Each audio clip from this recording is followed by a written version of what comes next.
इधर अजमेर में आरोपी के घर पर बुलडोजर कार्रवाई की जा चुकी है। घर के आगे का कुछ हिस्सा जो अवैध था उसे ध्वस्त कर दिया गया है। आरोपी का नाम रेहान है। ग्राउंड जीरो से रिपोर्ट देखिए। विजयनगर में जिस तरह से लव जिहाद का मामला सामने आया उसमें कई आरोपियों की गिरफ्तारी हो चुकी है, लेकिन अब धीरे धीरे कहा जा रहा है कि बुलडोजर एक्शन की देखिए शुरुआत हो चुकी है।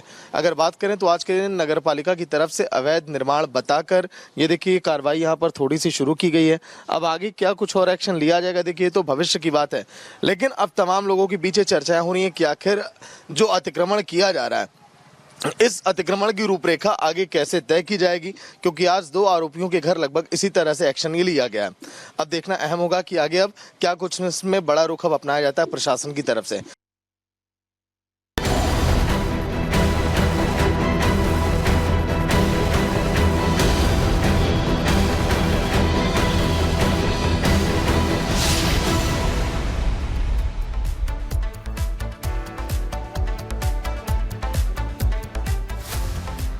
उत्तर प्रदेश में एनकाउंटर और अपराधियों के खिलाफ लगातार जिस तरीके से ताबड़तोड़ एक्शन लिया जा रहा है उसके बाद आरोपियों में खौफ देखने को मिल रहा है। एक के बाद एक आरोपियों पर कार्रवाई की गई, चाहे बात मथुरा की, लखनऊ की, बुलंदशहर या मुजफ्फरनगर की करें। बरेली की तस्वीर भी आपको दिखा रहे हैं। बीती रात 5 जगहों पर एनकाउंटर हुआ, 7 बदमाश पकड़े जा चुके हैं। मथुरा, बुलंदशहर, लखनऊ, मुजफ्फरनगर, बरेली में मुठभेड़ के बाद बदमाशों को पकड़ा गया है ऑपरेशन लंगड़ा के तहत।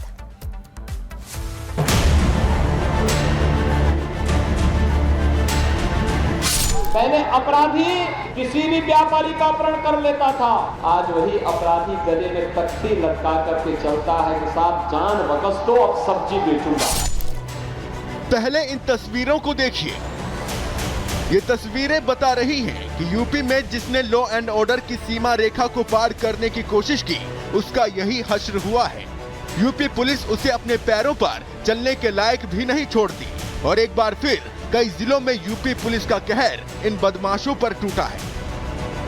अब जरा इस बदमाश को ही देखिए जिसे चलने के लिए भी कंधों का सहारा लेना पड़ रहा है। ये बदमाश है अकरम उर्फ पप्पू, जो कई वारदातों को अंजाम दे चुका था और जब इसका सामना यूपी पुलिस से हुआ तो अब इसका खुद के पैरों पर चलना दूभर हो रहा है। बता दें कि पुलिस रात में चेकिंग अभियान चला रही थी। पुलिस ने जब इस बदमाश को रुकने के लिए कहा तो इसने रुकने की जगह पुलिस पर ही फायरिंग कर दी। जवाबी कार्रवाई में इस बदमाश के पैर में गोली लगी है। इसके पास से फर्जी नंबर प्लेट की स्कूटी बरामद की गई है, साथ ही तमंचा और चोरी का सामान भी मिला है। इस बदमाश पर करीब 22 केस दर्ज हैं। सरोजनी नगर पुलिस पिकेट लगा के चेकिंग कर रही थी, तभी एक स्कूटी सवार व्यक्ति पुलिस को देखकर भागने लगा। पुलिस ने जब उसको रोकने को कहा तब उसने पुलिस पार्टी पे फायर कर दिया।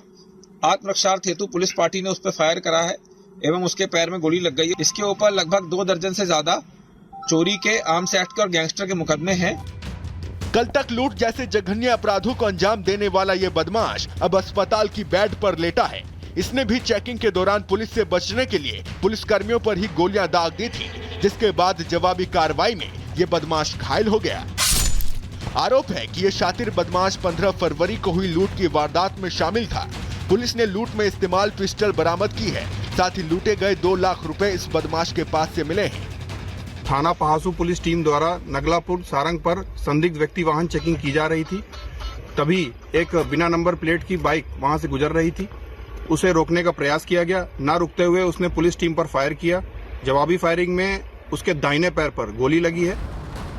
अब इस बदमाश को ध्यान से देखिए। ये बदमाश है मुनव्वर। इसकी करतूत सुनकर हर कोई सन्न रह गया।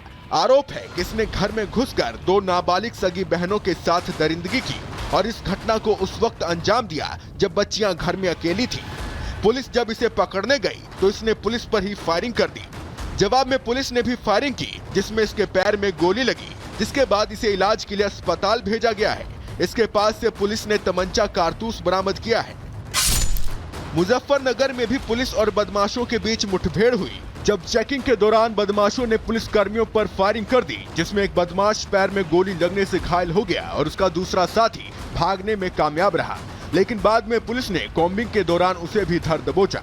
ये दोनों ही बदमाश शातिर चोर थे, जो कि चोरी की कई घटनाओं को अंजाम दे चुके थे। इनके पास से चोरी की बाइक भी बरामद कर ली गई है। तमंचे के बल पर लूट की घटना को अंजाम देने वाली ये बदमाश अब पुलिस की गिरफ्त में है। इन्हें मुठभेड़ में गिरफ्तार किया गया है। पुलिस मुठभेड़ में ये दोनों ही बदमाश घायल हो गए। इन्होंने चेकिंग के दौरान पुलिस पर ही फायरिंग कर दी थी, जिस दौरान जवाबी कार्रवाई में इनके पैर में गोली लगी है।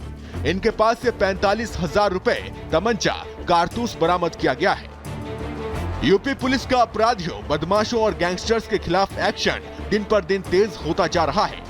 अपराध मुक्त प्रदेश बनाने के लिए सीएम योगी की पुलिस बदमाशों को मिट्टी में मिलाने में लगी हुई है और ये एक्शन देखकर अपराध जगत कांप उठा है।